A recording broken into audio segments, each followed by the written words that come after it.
for blood tonight. We will take back these streets and we will take back the night. Now let me hear you!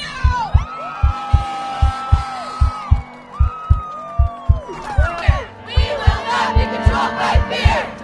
Tonight, the time is here. We will not be controlled by It's everywhere. It's affecting everybody. It's starting at a shockingly young age, and it's going all the way through the generations, and it's not getting talked about. It's uncomfortable, and people don't like that. Well, of course it's uncomfortable, but we need to have these conversations. Hey, hey! Ho, ho! I think one of the challenges with domestic violence is that we do think that we can't identify with it unless we were a victim ourselves. But the reality is that emotional abuse is much more common than physical abuse, but it's just as devastating. I want to say that I applaud anyone who steps up in a crowd and comes out, because that's a challenging thing. Wherever we go! Yes means yes and no means no! Everywhere! Wherever we go! Yes means yes and no means no!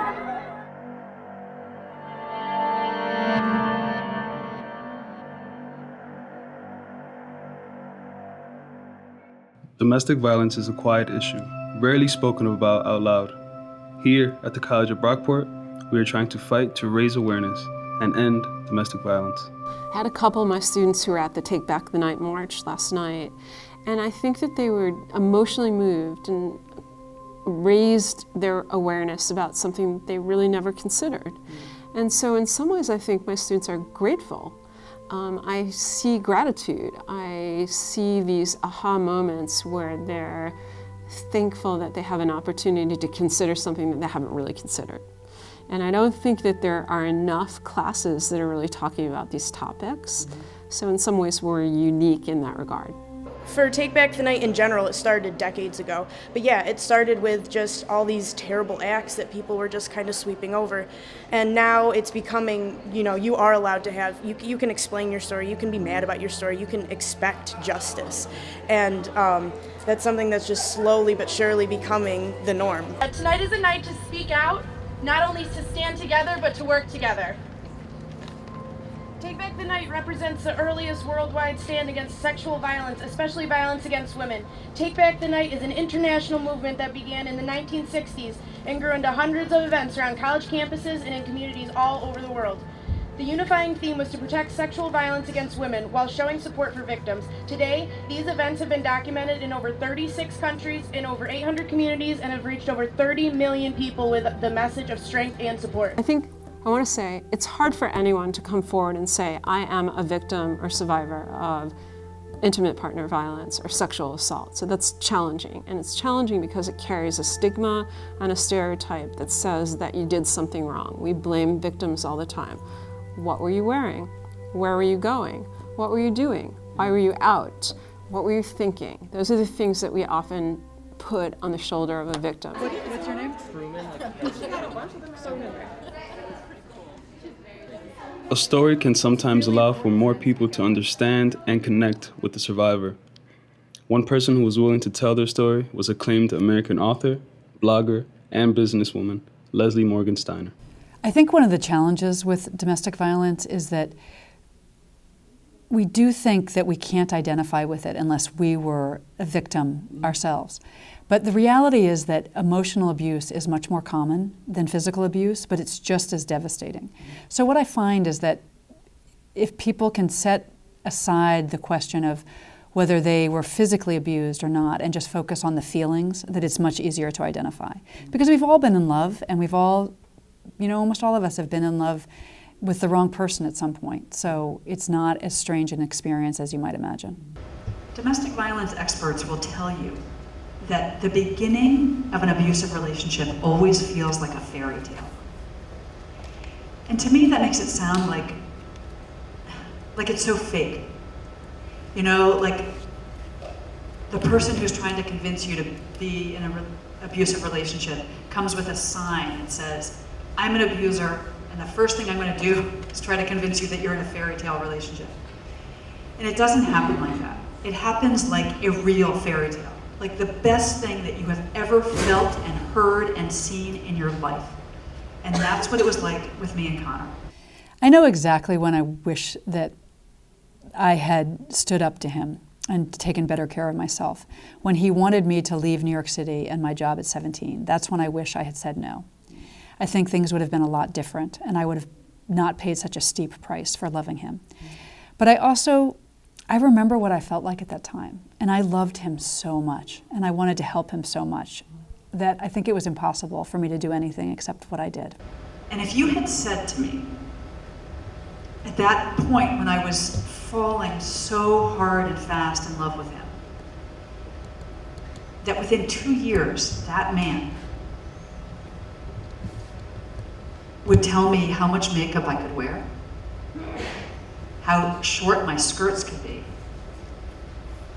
whether or not I could spend Christmas with my family, I just would have laughed. I would have said, you know what, you got the wrong girl. Never gonna happen to me, and also you've got the wrong guy. Because this guy is great. He's sweet and he adores me, and we're gonna live happily ever after. Everybody I know who was abused, their abuser was also physically abused as a child. I don't think that anybody wants to abuse somebody else, but if you're taught it and you experience it as a kid, it's really hard to walk away from it. And also our culture really sends men a lot of messages that it's important to dominate a woman, it's important to control her to make sure that she can't leave and she doesn't have any independence. And that message goes really deep in our society, so that adds to the problem too. When he was 4 years old, his mother had remarried his stepfather, and the stepfather had started beating Connor. And when I say beating, I don't mean that he spanked him. Connor's stepfather broke his arm, broke his collarbone, broke his nose, broke his ribs. Connor was in the hospital several times a year, starting from the time he was 4 years old. And his stepfather also beat his mother in front of Connor, which is one of the worst things that you could do to a child. Because Connor loved his mother and he wanted to protect her, and he was completely unable to. Whether you're a victim or an abuser or somebody who was abused as a child, is to talk openly about what happened to you. You help yourself by doing that, but you also signal to everybody else that they can talk to you about abuse in their lives too. And that it's normal, and that it doesn't mean that you're weak or that you're inferior in any way to be a survivor of abuse. It just means that you fell in love with the wrong person, and that happens to everybody in life. And that you can recover from it, and it takes a lot of courage to do so, but mostly the first step is always just breaking the silence about it and telling somebody that you were abused or that you are being abused. No one is ever alone in any of these situations. While you may feel alone, there are plenty of people and services at your disposal. Some on-campus services are the Hazen Health Counseling Center and the Center for Select Respect. If you prefer something outside of campus, you can look to Willow Domestic Violence Center in Rochester, New York. So I am Rosalind. I'm a graduate intern from the Hazen Counseling Center under the auspices of Darlene Schmidt, who is the Associate Director. And the services that are provided are like counseling services, triage services where students are allowed to walk in every day between 8 and 11 for services. But even after that, a lot of times students still come in needing support. So our organization is the Center for Select Respect, which is under Prevention Outreach Services, and we do education and advocating for students about sexual assault, domestic violence, stalking, LGBTQ+ issues, and sexual health. So one of our main focuses is domestic violence, and we do a lot of programming around campus in the union, in residence halls, and we do a giant purple run in the spring for domestic violence awareness.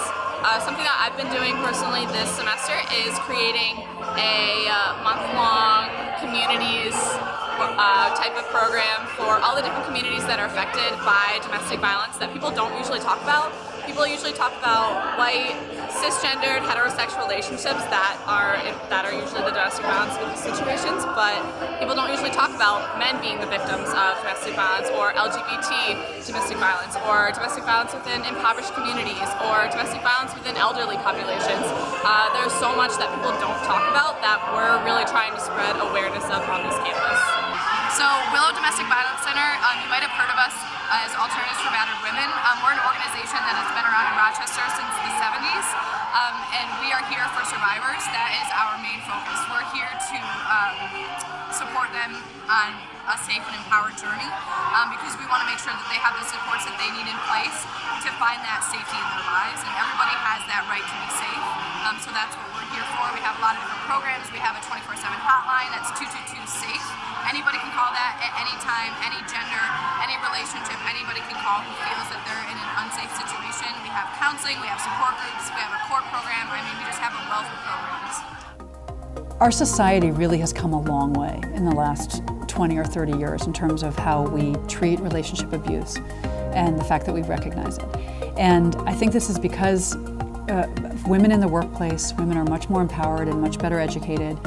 Whether you call yourself a feminist or not, most people today really are feminists, men and women. I think we live in a culture of silence around intimate partner violence, and that culture of silence buries it deeper and deeper. The more that we can kind of unravel, or, I sometimes say peel the onion, the more that we can kind of peel that onion back, the more that we can kind of open up that culture of silence.